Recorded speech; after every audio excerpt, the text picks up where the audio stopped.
प्रतिशत active cases हम जो आज मिले हैं इन 10 राज्यों में है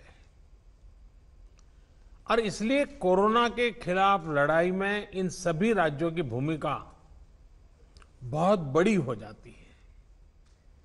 आज देश में एक्टिव केसेस 6 लाख से ज्यादा हो चुके हैं, जिनमें से ज्यादातर मामले हमारे इन 10 राज्यों में ही है। इसलिए ये आवश्यकता लगी कि इन 10 राज्यों के एक साथ बैठ करके हम समीक्षा करें, चर्चा करें और उनकी जो बेस्ट प्रैक्टिसेस है, उन्होंने किस किस प्रकार के नए इनिशिएटिव लिए हैं, वे सबके ध्यान में आए, क्योंकि हर कोई अपने अपने तरीके से प्रयास कर ही रहा है। और आज की इस चर्चा से हमें एक दूसरे के अनुभवों से काफी कुछ सीखने को, समझने को मिला है।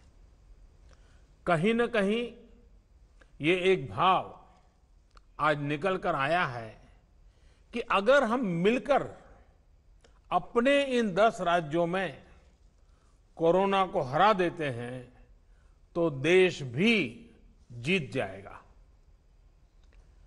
साथियों, टेस्टिंग की संख्या बढ़कर हर दिन 7 लाख तक पहुंच चुकी है और लगातार बढ़ भी रही है। इससे संक्रमण को पहचानने और रोकने में जो मदद मिल रही है, आज हम उसके परिणाम देख रहे हैं। हमारे यहां एवरेज फर्टिलिटी रेट पहले भी दुनिया के मुकाबले काफी कम था। संतोष की बात है कि ये लगातार और कम हो रहा है। एक्टिव केसेस का प्रतिशत कम हुआ है। रिकवरी रेट लगातार बढ़ता जा रहा है, सुधरता जा रहा है। तो इसका अर्थ यह है कि हमारे प्रयास कारगर सिद्ध हो रहे हैं। सबसे अहम बात यह है कि इससे लोगों के बीच भी एक भरोसा बढ़ा है, आत्मविश्वास बढ़ा है और डर का माहौल भी कुछ कम हुआ है। और जैसे जैसे हम टेस्टिंग को बढ़ाते जाएंगे, हमारी ये सफलता आगे और भी बड़ी होगी और एक संतोष का भाव हमको अनुभव होगा। हमने मृत्यु दर को 1% से भी नीचे लाने का जो लक्ष्य रखा है, इसे भी अगर हम थोड़ा और प्रयास करें, बड़े फोकस में प्रयास करें, तो वो लक्ष्य भी हम हासिल कर सकते हैं। अब आगे हमें क्या करना है, कैसे बढ़ना है, इसे लेकर भी काफी स्पष्टता हमारे बीच में भी उभर करके आई और एक प्रकार से ग्रास रूट लेवल तक सब लोगों के दिमाग में पहुंच गया है। भाई क्या करना है, कैसे करना है, कब करना है। बात हिंदुस्तान के एक नागरिक तक हम पहुंचा पाए हैं। अब देखिए, जिन राज्यों में टेस्टिंग रेट कम है और जहां पॉजिटिव रेट ज्यादा है, वहां टेस्टिंग बढ़ाने की जरूरत सामने आई है। खासतौर पर बिहार, गुजरात, यूपी, पश्चिम बंगाल और तेलंगाना। यहां टेस्टिंग बढ़ाने पर खास बल देने की बात हम लोगों की बातचीत में से उभर करके आ रही है।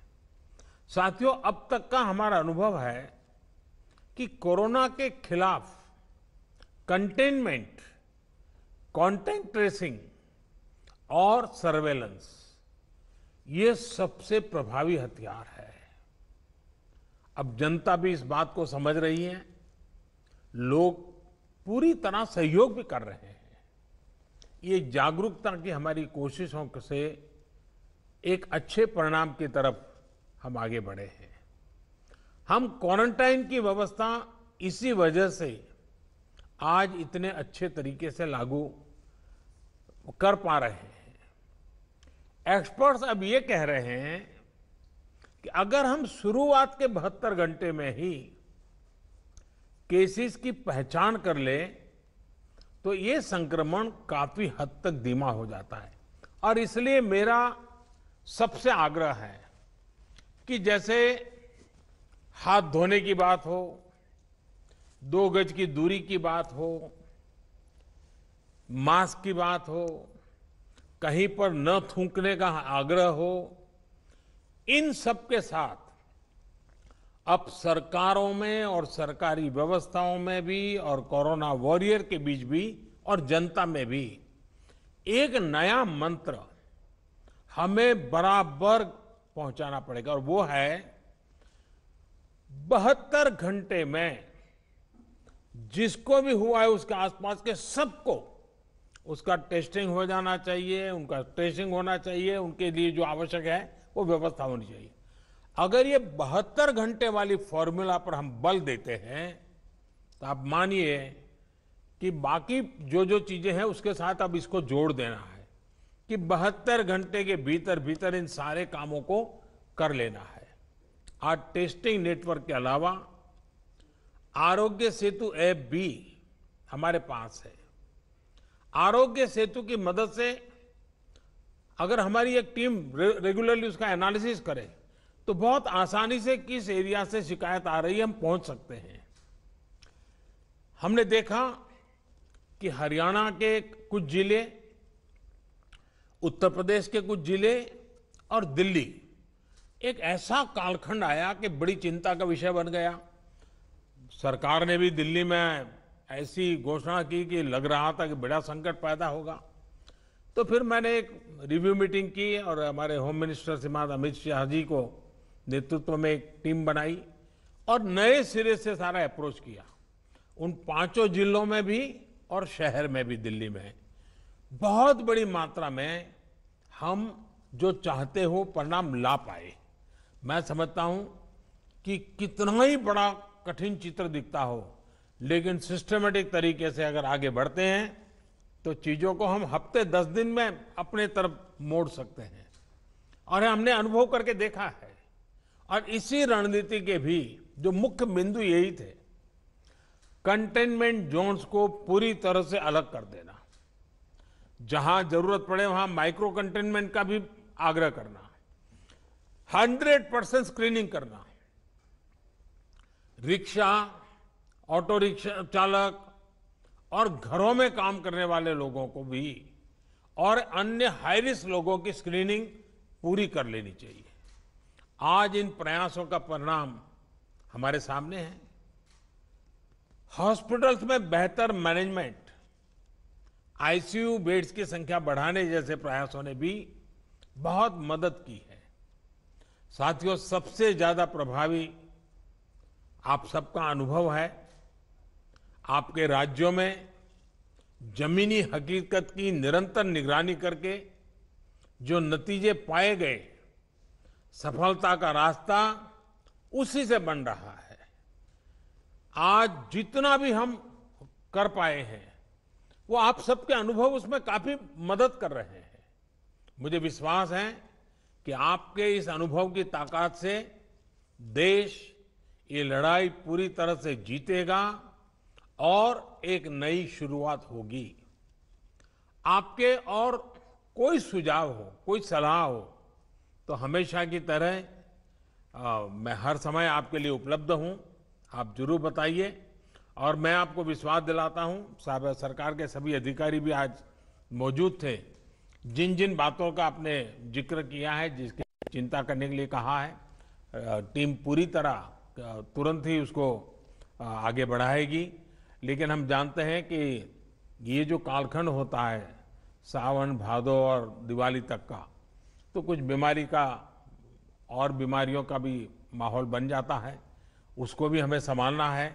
लेकिन मुझे विश्वास है कि हम जो 1% से नीचे मृत्यु दर लाने का लक्ष्य, रिकवरी रेट तेजी से बढ़ाने का लक्ष्य, 72 घंटे में सारे कांटेक्ट पर्सन को तक पहुंच करके उनकी व्यवस्था करना, इन मंत्रों को लेकर के अगर हम थोड़ा फोकस एक्टिविटी करेंगे तो हमारे जो 10 राज्य जहां पर 80% केसेस हैं, हमारे 10 राज्य जहां 82% मृत्यु है, हम 10 राज्य इस पूरी स्थिति को पलट सकते हैं। हम 10 राज्य मिलकर के हम भारत को विजयी बना सकते हैं और मुझे विश्वास है कि हम इस काम को कर पाएंगे। मैं फिर एक बार, आपने बहुत समय निकाला, समय की कमी के बावजूद भी बहुत ही अच्छे ढंग से आपने अपनी सारी बातें रखी हैं। मैं आपका बहुत बहुत धन्यवाद करता हूं।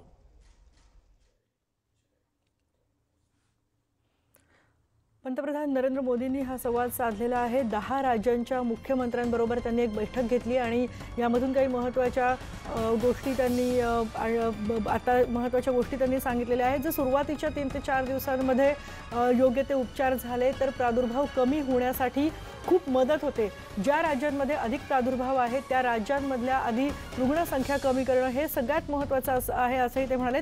बिहार, गुजरातमध्ये आता चाचण्या वाढवल्या जाणार आहेत असं देखील त्यांनी सांगितलंय। पण 72 तासांमध्ये जर निदान झालं तर मात्र प्रादुर्भाव व्हायला खूप मदत होते।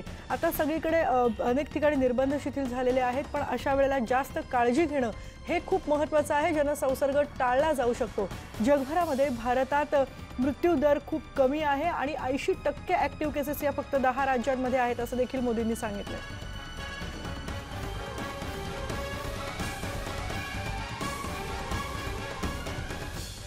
आणि